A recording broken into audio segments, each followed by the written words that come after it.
For sure, people are just limited by their Yeah. creativity and willingness. Okay.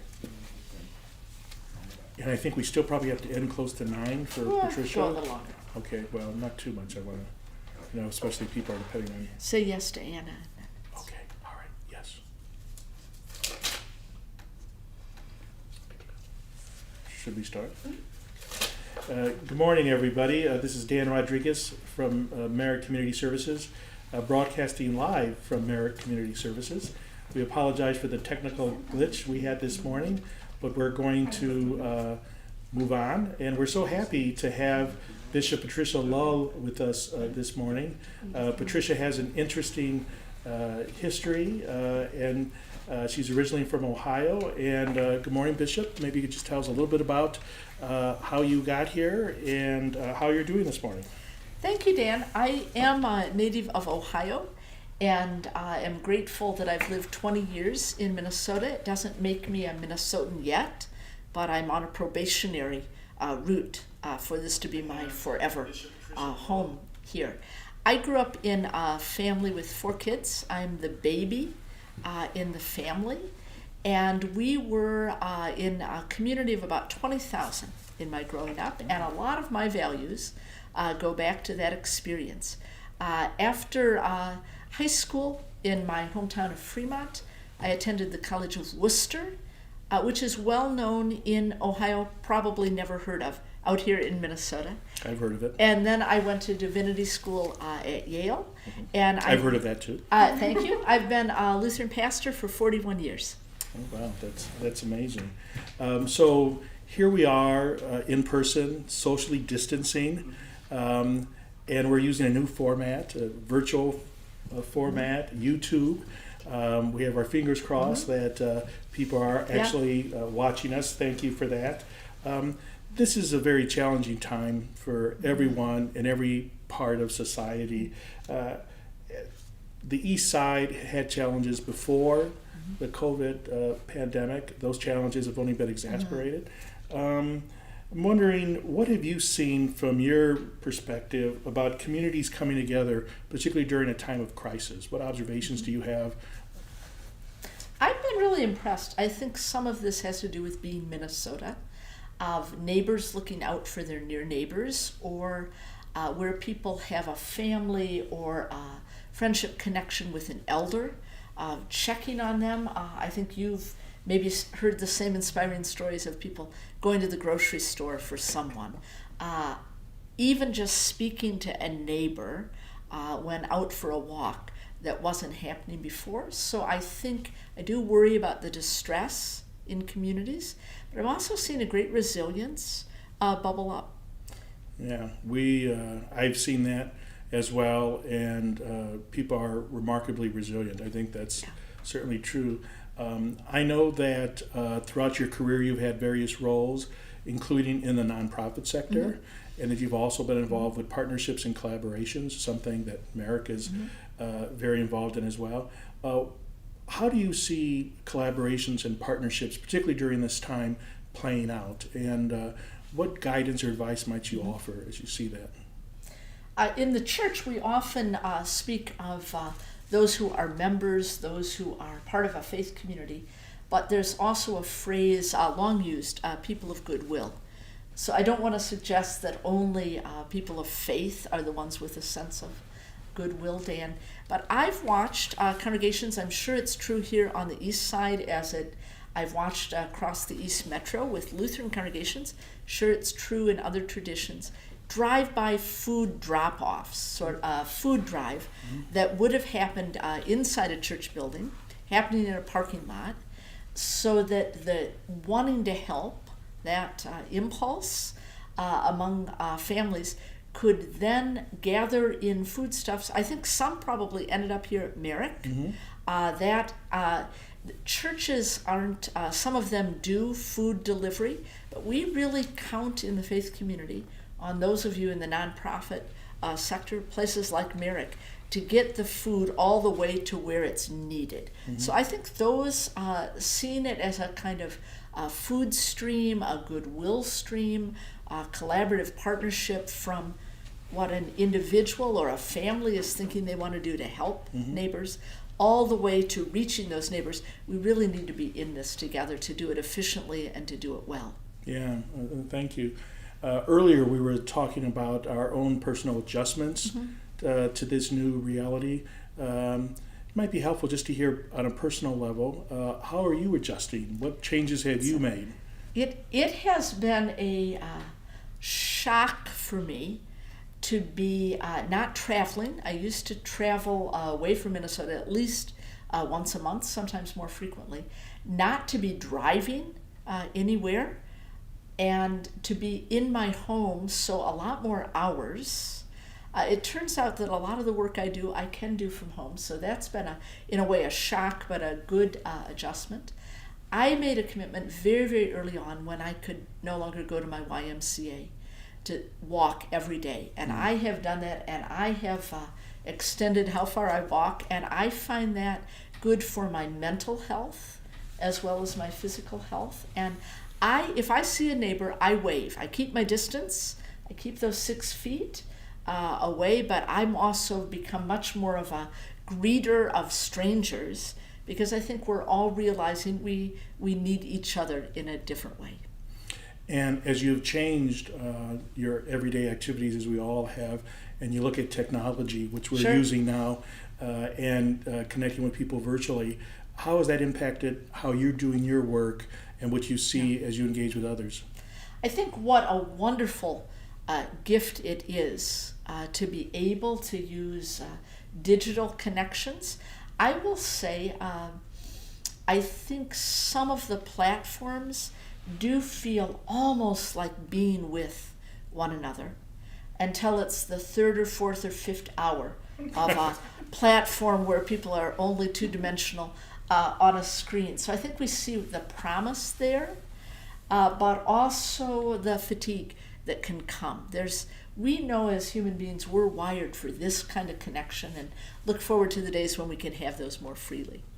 Yes, I certainly can relate to that. After a 3rd or 4th Zoom meeting in a day, it is very fatiguing. At least that's been my experience. But we're so grateful to have this technology that allows us to connect with people virtually in ways we wouldn't otherwise. So that is a good thing for sure.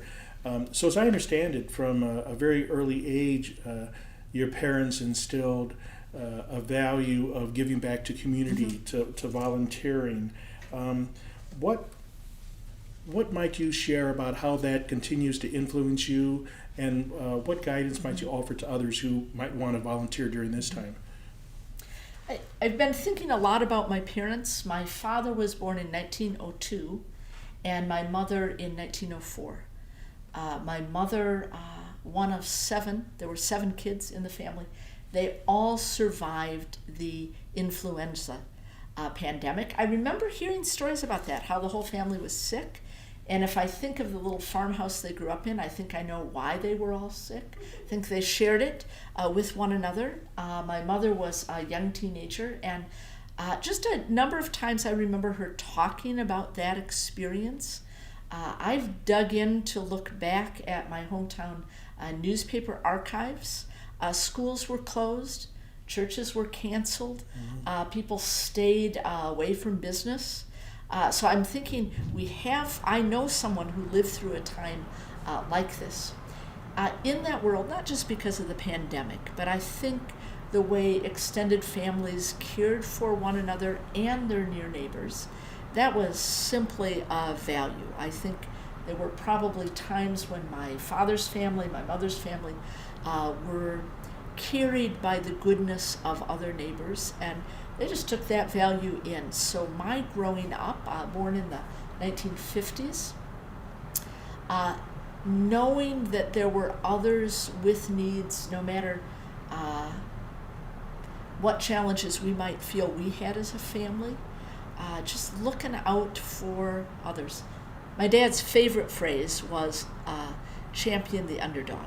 Oh. And I didn't, took me a while to realize what an underdog was as a kid. I kept thinking we were getting a puppy. I thought it had some other meaning. As the youngest in the family, I know the siblings would laugh at my misunderstanding of things. But that value of who is not keeping up, who doesn't have what they need, that was simply so grateful. I grew up in an environment where that focus wasn't something that had to be imported. It was right at the center of my life.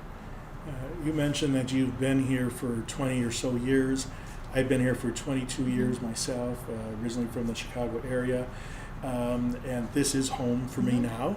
As you think about this home for both of us here, Yeah. Minnesota and St. Paul, the East Side in particular, as it relates to Merrick, what have you noticed during this time of crisis when you look to your neighbors and you look to others in your community? What have you observed? I think one of the things I observed, and I actually am aware of it, I live on a bus route. Things are eerily quiet.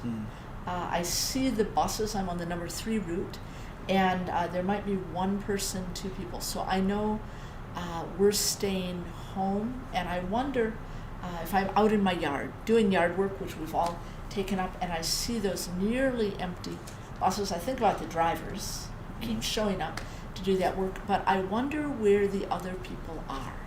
So what is a little intriguing for a week or two, maybe even has some nice springtime moments, feel kind of leisurely. We're now far enough into this that I wonder who I'm not seeing go by in the bus, what's going on in their lives, are they well, do they have what they need? Quiet is a kind of mixed tone in our lives, and I think it's caused me to wonder about who I'm not seeing. That's an important point. Just because we don't see people doesn't mean they don't have issues and needs Right. that need addressing. We know at Merrick, work continues, and we're still providing food every day, Monday through Thursday. We're doing curbside distribution, as you know. We're doing Meals on Wheels deliveries a couple days a week, back from 5 days a week.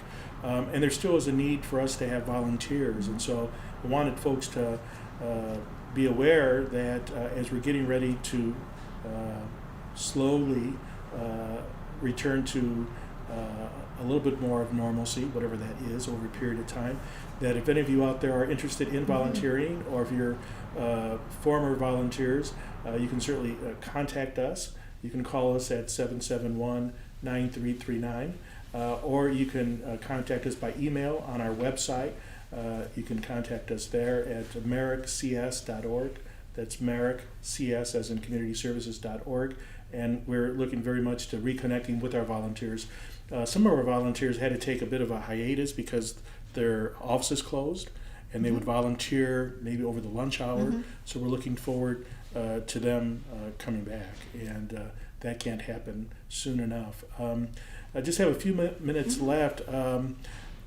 Talking about the future, we were speaking about this before we started. What do you see taking place within the Senate and with your colleagues that you're talking to?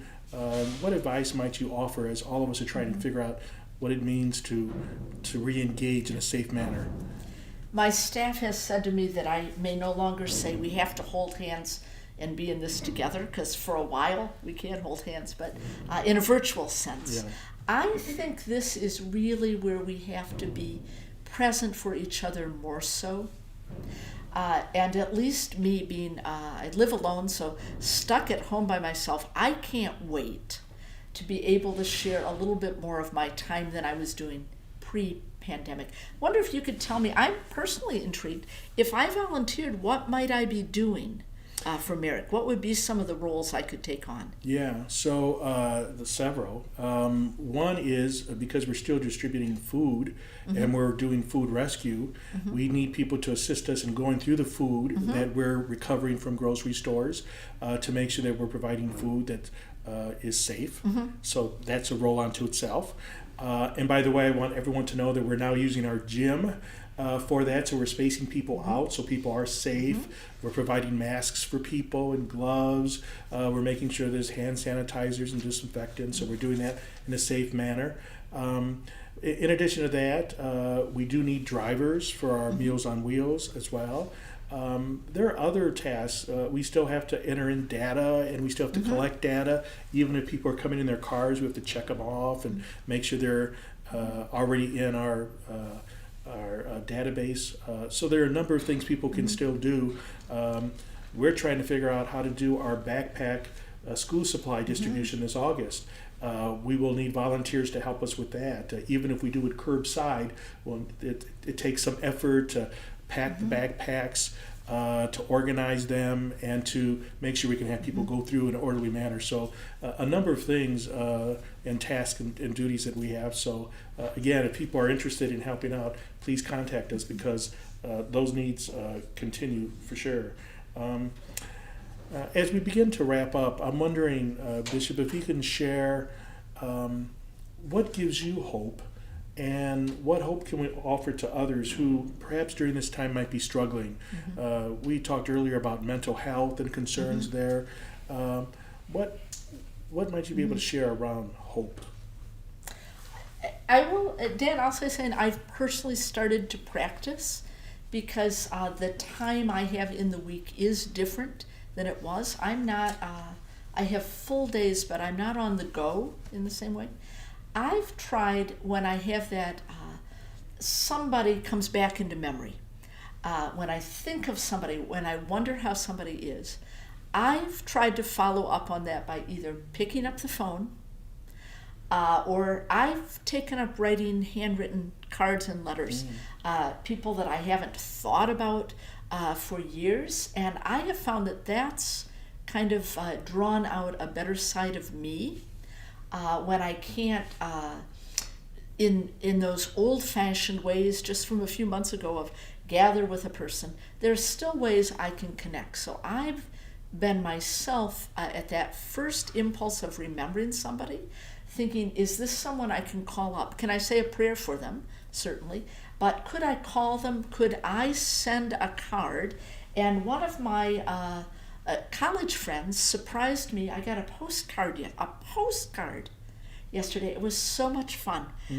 She had my address. She sent a little message, and I just knew from many miles away she was thinking of me as I might be thinking of someone else. So I think we will find those ways. I'm determined that we will make it through this pandemic, but I want us to be a different kind of neighbor to neighbor here in Minnesota, not slipping back into what's the least we can do, but what's the most we can do. We have been here connected to Gustavus Adolphus Lutheran Church since the summer of 2017. So we're coming up on our third year anniversary. We were so happy to have you at our dedication, as I recall, our grand opening. And we've been having conversations with the congregation and the leadership here since before 2017, and what it would look like, a partnership collaboration on the east side, as you know. We've had many conversations, you and I, about that. I know you have some exciting ideas and plans that are developing. It might be helpful for whatever you can share at this point as things are still unfolding, of what you see short-term, long-term, what greater collaborations can look like here on the east side. The east side of St. Paul's always been a strong neighborhood, but it's also a pivotal neighborhood for the well-being of the East Metro. And there are, the last I counted, it's been a little while since I could take attendance or ask about attendance in a worship service, but I think there are about 120,000 Lutherans in the East Metro. Many, many other people of deep faith, and also those folks of goodwill. But I'm determined that the Lutheran community, I feel we're called by God to make more of partnerships on the east side. So we have some plans that were ready to unfold before we were all sent home. I think yet this fall they will unfold for a really transformative partnership between the Lutheran community, not just on the east side, but focusing on the east side as a place. The well-being of the east side is really the well-being of the whole East Metro. Well, thank you. And Merrick is very excited to work with you in the Synod and people in the Lutheran Church and other communities of faith as well. So we're very excited to hear that. I think that's a wonderful place to end this for today. We apologize for the technical difficulties we had early on. We want everyone to know that we'll be doing another community conversation with Commissioner Jim McDonough, our neighbor here on the east side, and we'll be doing that May 28th, again at 8:30. There'll be more information about that. Thank you so much for your ongoing